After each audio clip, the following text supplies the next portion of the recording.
America જવા ઈચ્છતા ભારતીયોને સૌથી વધુ અસર કરતા H-1B વિઝાના નિયમોમાં ટ્રમ્પ સરકારે ફેરફાર કર્યો છે। અમેરિકી રાષ્ટ્રપતિ ડોનાલ્ડ ટ્રમ્પે H-1B વિઝાના નિયમોમાં કડકાઈના આદેશ આપ્યા છે। 15 ડિસેમ્બર પછી કયા નિયમો બદલાયા જાણીશું આજના એક્સપ્લેનરમાં। નમસ્કાર, આજનો જાણવા જેવું સાથે હું છું માનસી સોની। અમેરિકી સરકારના નવા નિયમો 15 ડિસેમ્બરથી લાગુ કરવામાં આવ્યા છે। હવેથી H-1B અરજદારોએ પોતાનું સોશિયલ મીડિયા એકાઉન્ટ સાર્વજનિક કરવું પડશે, જેથી અમેરિકી અધિકારીઓ અરજદારોની પ્રોફાઇલ, સોશિયલ મીડિયા પોસ્ટ અને લાઇક્સ જોઈ શકે। જો અરજદારની કોઈ પણ સોશિયલ મીડિયા એક્ટિવિટી અમેરિકી હિતોની વિરુદ્ધ દેખાય તો H-1B વિઝા આપવામાં નહીં આવે। H-1Bના આશ્રિતોમાં પત્ની, બાળકો અને માતા પિતા માટે H-4 વિઝા માટે પણ સોશિયલ મીડિયા પ્રોફાઇલને પબ્લિક કરવી જરૂરી બની ગઈ છે।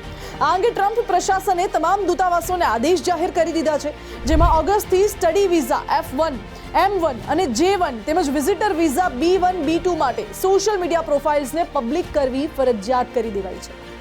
યુએસ સરકારે H-1B વિઝા અરજદારો અને તેમના આશ્રિત H-4 વિઝા ધારકો માટે ચકાસણી અને ચકાસણીની અન્ય પ્રક્રિયાઓ પણ વધુ કડક બનાવી। નવા નિર્દેશો હેઠળ બધા જ અરજદારોને તેમના સોશિયલ મીડિયા પ્રોફાઇલ્સની પ્રાઇવસી સેટિંગ્સ ઓપન રાખવા માટે કહેવાયું છે।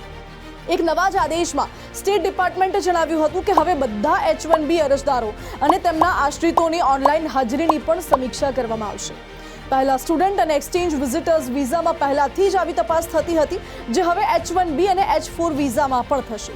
ડિપાર્ટમેન્ટે કહ્યું છે કે યુએસ વિઝા એક વિશેષાધિકાર છે। સ્ટેટ ડિપાર્ટમેન્ટે જણાવ્યું કે આ તપાસને સરળ બનાવવા માટે બધા H-1B, H-4, F, M અને J વિઝા અરજદારોને તેમના તમામ સોશિયલ મીડિયા પ્રોફાઇલ્સની પ્રાઇવસી સેટિંગ્સ જાહેર કરવી પડશે।